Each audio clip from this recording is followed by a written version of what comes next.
మాట్లాడావంటే నేనేం చేస్తానో నాకే తెలీదు. నేను గాంధేయవాదిని కాదు. ఒక చెంప మీద కొడితే మరో చెంప చూపించడానికి.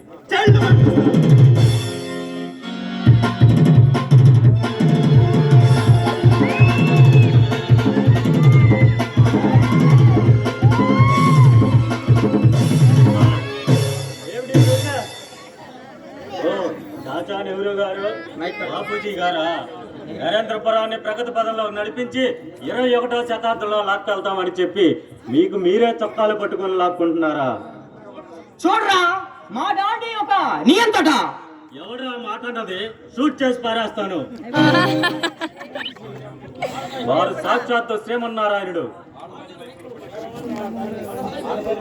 ఆడదాని మైకులో పడి నా వృత్తికే నేను ద్రోహం చేస్తున్నానట్రా. ఆ మాట ఎవరన్నారా గాని కరెక్ట్ గా అన్నారు.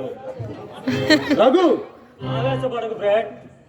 సాగర మదనంలో వచ్చిన ఆలాహలాన్ని ఆరగించిన ఆదిశంకరుడే హాయిగా ఉన్నాడు. ఆ తర్వాత వచ్చిన శ్రీలక్ష్మిని చేపట్టిన శ్రీ విష్ణువే ఆమె మత్తులో మునిగిపోయి ఈ లోకాన్నే మరిచిపోయాడు.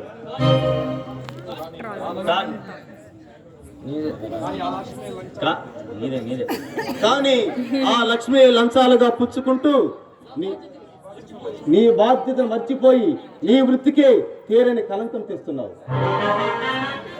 అది సహజం. ఎడ్యుకేషన్ పర్వంలో యువరక్తం ఉరకలు వేసే నదిలా ఏదో సాధించాలని ఉంటుంది.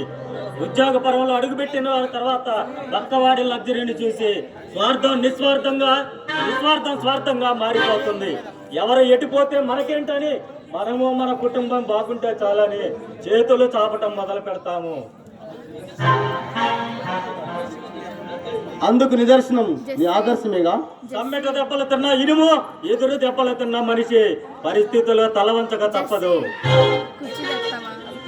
అయితే లంచానికి పలుకుబడికి బందీ అయిపోయామన్నమాట. గంగిరెద్దులాగా ఎన్ని స్టేషన్లు తిరగమంటావరా? 10 కాలాల పాటు ఈ స్టేషన్లోనే ఉండాలంటే జీవితంలో రాజీ పడక తప్పదు.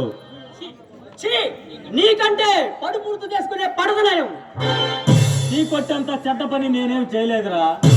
వాడు కాంతకి, నేను కనకానికి, నువ్వు బంధు ప్రీతికి లొంగిపోయావు. మన దేశంలో ఒక సంవత్సరానికి 659 మానభంగాలు, 1300 మానభంగ ప్రయత్నాలు, 7159 స్త్రీల ఆపారంలో, 802 వరకట్టపు చావులు, పరీక్షా హాలులో సంగీత పాట సజీవ దహనం, బీహార్లో 10 మంది స్త్రీలను నడి బజార్లో నగ్నంగా నడిపించటం. ఇదే నేటి యువత సాగిస్తున్న ప్రగతి. రానున్న కాలంలో ఒక జాతి ఏమి కానున్నదో తెలుసుకోవటానికి ఇంతకన్నా నిదర్శనాలు చాలు.